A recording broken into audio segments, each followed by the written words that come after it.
Hi, guys, and welcome back to Confessions of a Wannabe It Girl. Today's episode, we are talking about something that I feel like I have learned and relearned the lesson, forgotten, and need a reminder about. And something I often hear people talking about is how they have too much on their plate and they need to learn how to say no, handle giving a no, all the things around no.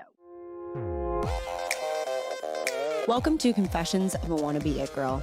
I'm your host, Marley Freygang, and I'm here to help you filter out all the bullshit and become the next It Girl. This podcast explores the reality of what it really takes to make it out there. As it turns out, it is way less Instagrammable than I thought it was going to be. I'm still very much a work in progress, but there's simply nothing else I'd rather be doing than chasing my dreams. So let's learn from my mistakes and work together to achieve our dreams with more confidence, clarity, and direction. Let's get after it. Welcome back to Confessions of a Wannabe It Girl. My name is Marley Freygang, and I'm the host of this podcast, and I'm helping you filter out the BS in pursuit of becoming the next It Girl, something I'm very much still learning. If you're watching online, you can watch all these episodes on YouTube. You might notice my background's a little different than normal.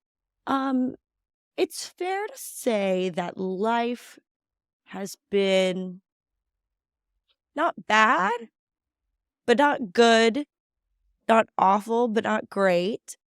You know, there's been a lot of ups and downs, some really big wins and some really low lows. So I feel like I'm just coasting straight in the middle.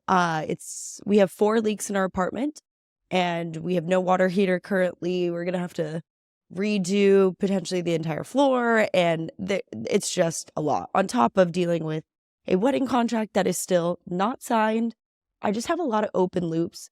It's causing me a lot of stress. The wedding contract is causing me stress. And, I was talking to my best friend about it.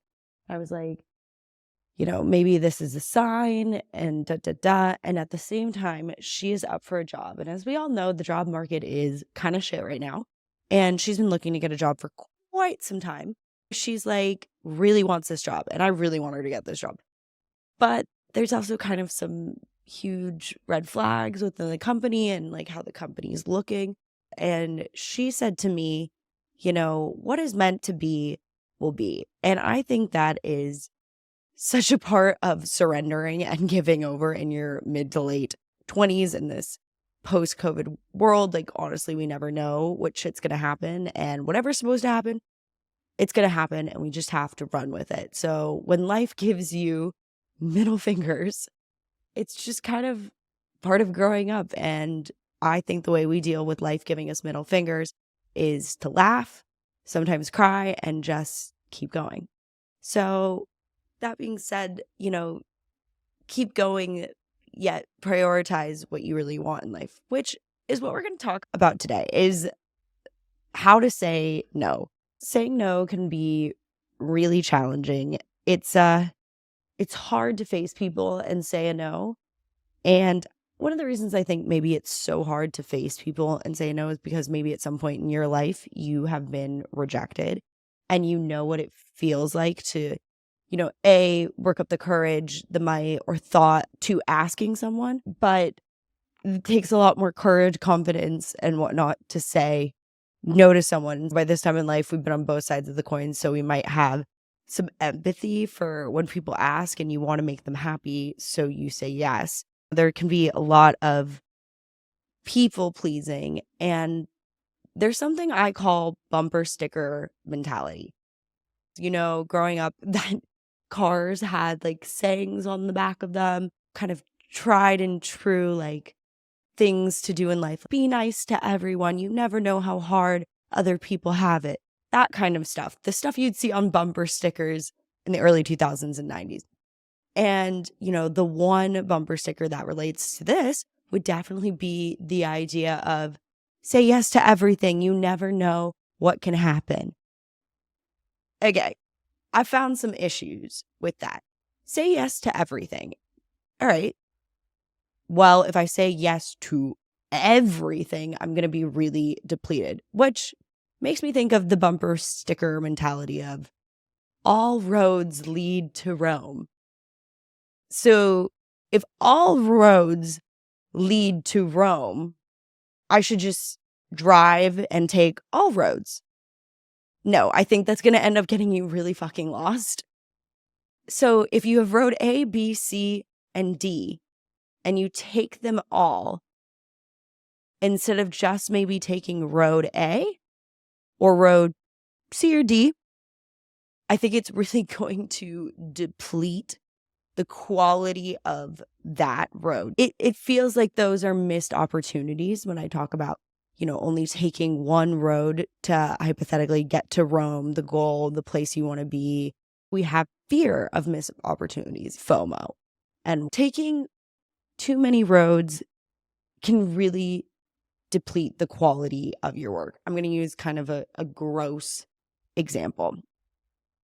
Say you're a tissue and someone picks up your tissue and they blow their nose in it. It's all right. So the tissue's already been used. And then somebody else comes and picks up the same tissue and blows their nose in it. Ew, that's gross. And one more time, somebody comes, picks up a tissue and blows their nose in it. That tissue is super worn out and super used, and nobody else is going to want to use it. That tissue is the yes man tissue, saying yes to everything and hurting the quality of your work. Being a no man tissue, one person that feels aligned to the tissue comes and picks up that tissue, and the tissue does their job so well, and then the tissue is done. It goes away. I mean, in the trash, and you're not going in the trash. I see how maybe this wasn't a great analogy, but the point is using your energy towards one purpose instead of depleting your abilities, qualities, and energies multiple times to try to get to the same place. I don't think you're going to get there any faster. I feel as though spreading yourself too thin and yes-manning everything will just cause depletion of your energy. And by prioritizing your priorities, you're going to make sure your time and effort and commitments align with your priorities. So you can't go say yes to a million other things that might be a distraction or an aside. I'm going to give an example. I would say a few years ago, I was like the party girl. Like, you're going out on Friday, I'm there. Saturday, I'm going out, great. Sunday, we're day drinking at Bungalow. You can tell this is a few years ago. I was there. And I started to look at my life and realize that spending this much time being out and partying and then inevitably at some point hungover or feeling crappy wasn't aligning with what I wanted my goals to be. And I was always saying yes to going out. And once I realized this, I was like, I have to start saying no to going out. These are small, little examples that I think can pay off and build your confidence to say no in the long run. So I started saying no to people. I was like, no, I can't go out, or I'm busy, or, I did also just become really busy. So it became easier to just say no to those kinds of things. And now people kind of know that that's a boundary for me. Yeah, sometimes I get FOMO. I don't get asked out to go out all the time. And I definitely have to make more of an effort to let people know when I'm free and if I want to go out. But I created a boundary in a very, very micro way. And that's setting my priorities higher. My time is now spent in the correct direction of my priorities. Saying no to something can mean you're really saying yes to so much more. And going back to the tissue idea, when you say yes to too many things, you're hurting your priorities. You're taking away those energies, that category, that energy of that other thing that was more important to you that you originally had on your plate goes down. I think it's important to talk about how boundaries is a huge part of saying no. I'm watching Salt Lake City. Sorry, let me clarify. Real Housewives of Salt Lake. And I'm in season 4, which is the new season. I know stuff gets hairy with Monica and all that jazz. But the point is, when she comes on the show and she's giving her interviews, she talks about how at one point, Jen Shaw, who, if you don't know, scammed a bunch of people out of money, asked her if she could use her name, Monica's name, in her work, which turned out to be like scamming marketing company, stealing old people's information, whole thing. And Monica was like, I don't know. And she found out all this stuff about Jen behind her back. And she was like, no, I'm not going to let her use my name. No.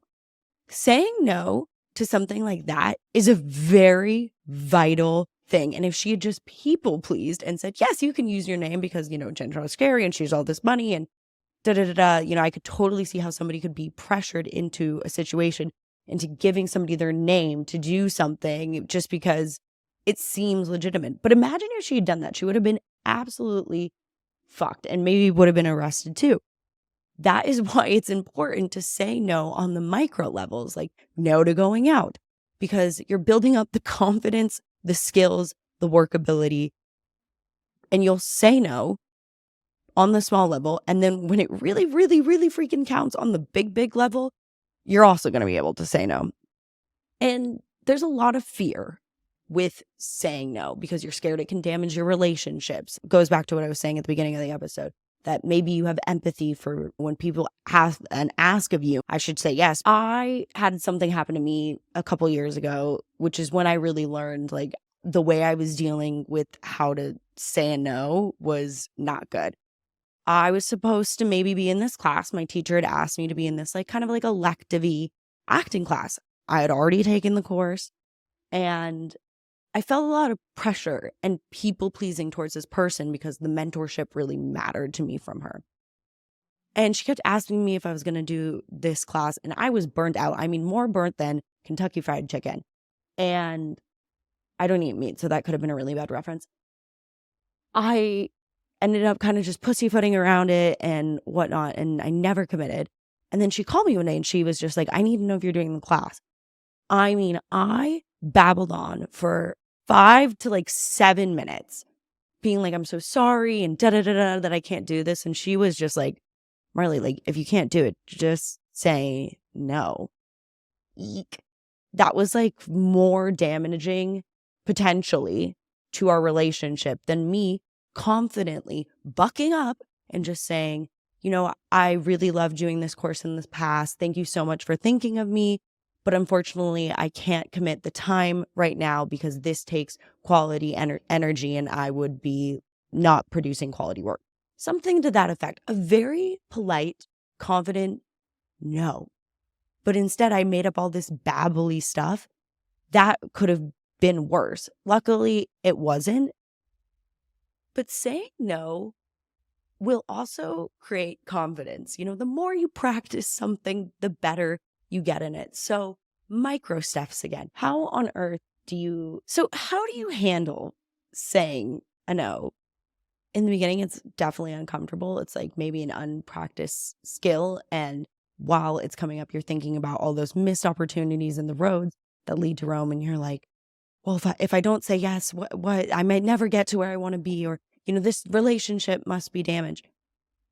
If you say yes to all things, how much worse off are you going to be than if you just said no? It's definitely not easy. It's definitely not comfortable, but you have to think about how much worse you're going to feel in the long run if you end up saying yes.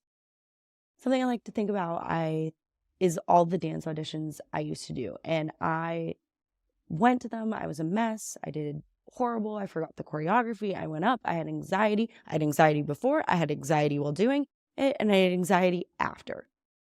That would be the same as saying yes to 8 million things. Then when I bucked up a little bit, learned a little bit more. All right, I'm going to be anxious in the car before. I'm going to go in there and I'm going to do my absolute best, give it 100% my all, and walk away from it. That is the equivalent of the energy that you need to have when you say no to things. Because when you say no, your confidence, the wherewithal, the put in, yes, you may have anxiety. Yes, you might have anxiety doing the thing. But the quality and the energy you have saved by saying no is so much higher than if you said, yes, I'm going all in on myself. I'm going all in on the things I've already committed. You are only upending and giving, a little bump to those things you've already committed to. A yes means I'm willing to do this and do so many fucking things, and I'm going to bring my energy to it, because the reason people ask you is because they have a high belief that you'll be amazing to do it. And then what if you disappoint them? What if you get in that situation, you're too burnt out, you have too much on your plate, you don't want to even be doing it? That's another thing. At this point, I've realized that if it's not a hell yes, it's a hell fucking no. You don't want to be giving half-assed energy. Nobody asked you to do anything because they wanted you to show up at your half-ass level. The words around saying yes are, simple. And the words around saying no can be difficult, hard to find, challenging, anxiety, all the things. But it is so much better to say something in the effect of, which I've brought up on this podcast before, of thank you so much for thinking of me. I cannot commit the kind of energy this needs, and this project deserves the world, or deserves a lot more energy and focus, and I'm not the right person for that right now. Wow, I will absolutely respect somebody who says that. Confident, strong, it girl energy. And the thing is, it's never going to be like an easy thing to let people down. And I think in the moment also, we have a knee-jerk reaction to just please or to just say yes. And then we go back into our lives, sit in our car after saying yes, or come home and lay down on the couch and realize that you really don't have room for that. If that's something that you're struggling with, say, let me think about it, and then go home, marinate, and figure out if you really can handle this yes, or if this is going to be a no. It is so important to say no's, because for growing up, life is only going to get more hectic. It feels like, middle fingers show up left and right just when you seem to figure it all freaking out. And you have to be in charge of handling your energy and space. As you can tell, this is something I feel like I have just started to maybe understand. And I hope you were able to learn something from this too. Thank you so much for listening to Confessions of a Wannabe It Girl. Don't forget to rate and subscribe to the show. As always, we'll see you next Tuesday.